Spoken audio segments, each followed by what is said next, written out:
Hello everyone, welcome to science class. I am your science teacher. बच्चों, आज आपका revision work जो हम स्टार्ट कर रहे थे, जिसमें आपके 9 चैप्टर का मैंने रिवीजन वर्क करा दिया था, तो इसी तरीके से आपका 12 चैप्टर है जिसका नेम है rocks and soil. Rocks and soil के बारे में जो बुक वर्क है, जो मैंने बुक फिल कराई हुई है आपको, जो बुक एक्सरसाइज है, हम उसको रिवीजन वर्क में स्टार्ट करेंगे। आज मैं उसको एक्सप्लेन करूँगी और आप सभी लोग ध्यान से उसको देखेंगे। चलिए, एक्सरसाइज है जिसमें फर्स्ट एक्सरसाइज है आपकी मैच द फॉलोइंग। इसमें फर्स्ट देखिए, फर्स्ट है स्टोन।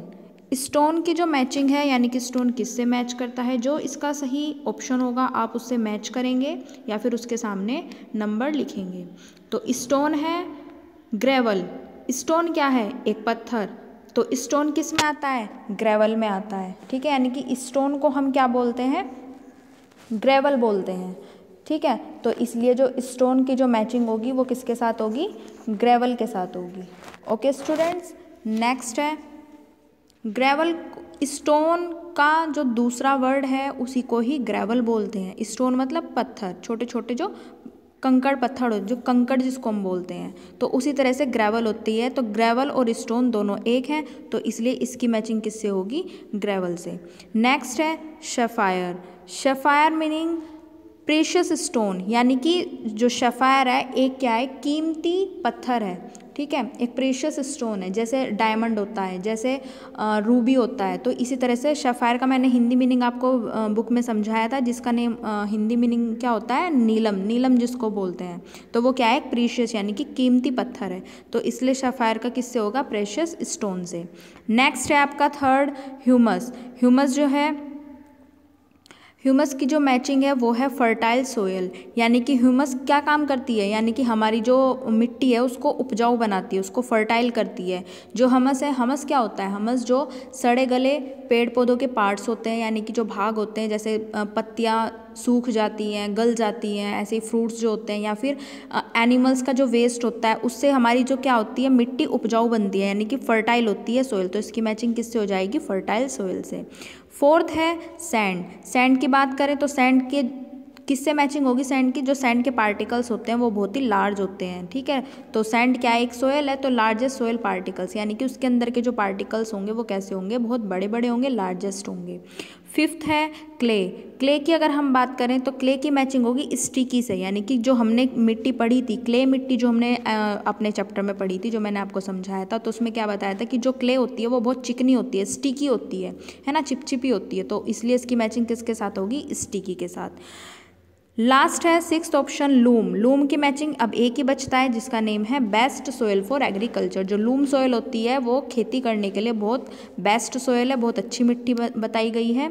यानी कि अगर हम खेती करें तो सबसे अच्छी सोयल कौन सी होगी? लूम। लूम सोयल का सबसे ज़्यादा यूज़ किया जाता है हमारी खेती में। ओके स्टूडेंट्स, तो इसी तरह से आपका जो ये मैचिंग वाली एक्सरसाइज है, मैच द फॉलोइंग वाली, ये कंप्लीट होती है।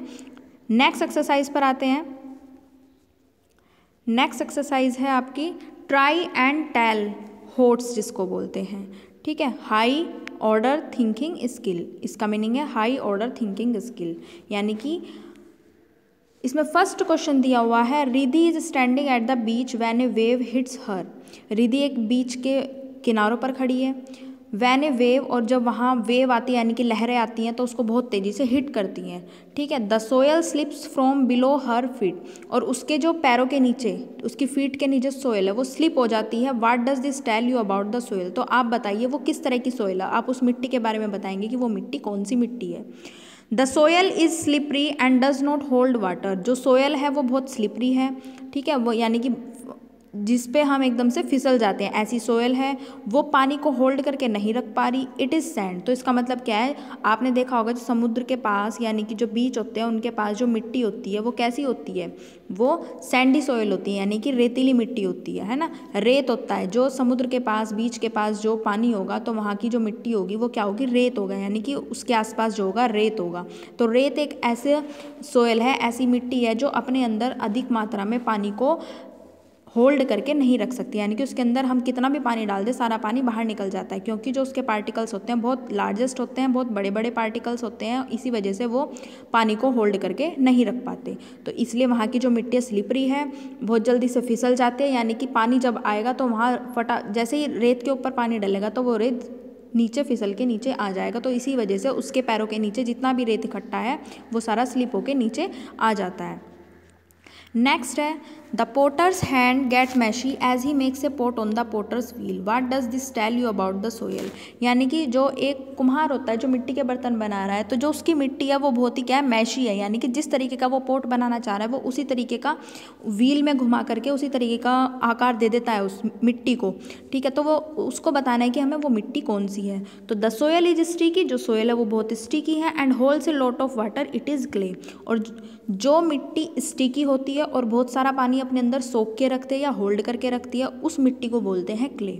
और जो मिट्टी अपने अंदर पानी बहुत देर तक होल्ड करके नहीं रख सकती, होल्ड करके ही नहीं रखती, तो उस मिट्टी को क्या बोलते हैं, सैंड सोयल। उस मिट्टी को क्या बोलते हैं, सैंड सोयल। तो हमने दो तरीके की मिट्टी पढ़ी है इन दोनों क्वेश्चन में, एक तो सैंड सोयल और दूसरा हमने पढ़ी है क्ले सोयल। ओके स्टूडेंट्स, चलिए नेक्स्ट एक्सरसाइज पर आते हैं जिसमें कंप्लीट द टेबल है। कंप्लीट द टेबल में बताया हुआ है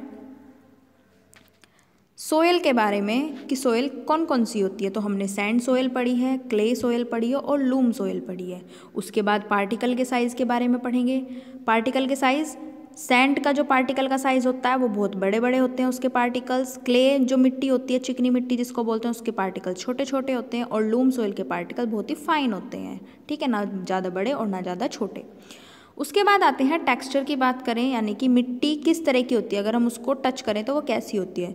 तो ऐसी मिट्टी ग्रिटी होती है, स्टिकी होती है, और जो हमारी सैंड सोयल है वो ग्रिटी होगी, उसका टेक्सचर ग्रिटी होगा, यानी कि बहुत ही, अगर हम उसको छुएं तो जैसे आप सॉल्ट को छूते हो, है ना, अगर आपने हाथ में लेके देखा हो तो वो क्या होता है, मोटा मोटा सा होता है। तो सैंड के जो पार्टिकल्स होते हैं वो ग्रिटी होते हैं, यानी कि दरदरे होते हैं। सेकंड है स्टिकी। स्टिकी मतलब चिपचिपे जिसको बोलते हैं, है ना। तो स्टिकी यानी कि बहुत फिसलने वाली, जैसे कि क्ले, आप जानते हो क्ले मिट्टी से जब आप कोई भी खेल खेलते हो, क्ले मिट्टी से कुछ भी चीज़ें बनाते हो तो उसकी जो मिट्टी होती है वो बहुत ही स्लीपी होती है, स्टिकी होती है। और लूम सोयल की बात करें तो बहुत ही स्मूथ होती है और स्लिपरी होती है। ओके स्टूडेंट्स, नेक्स्ट है मेड ऑफ, यानी कि किस चीज़ से बनी है। तो सैंड,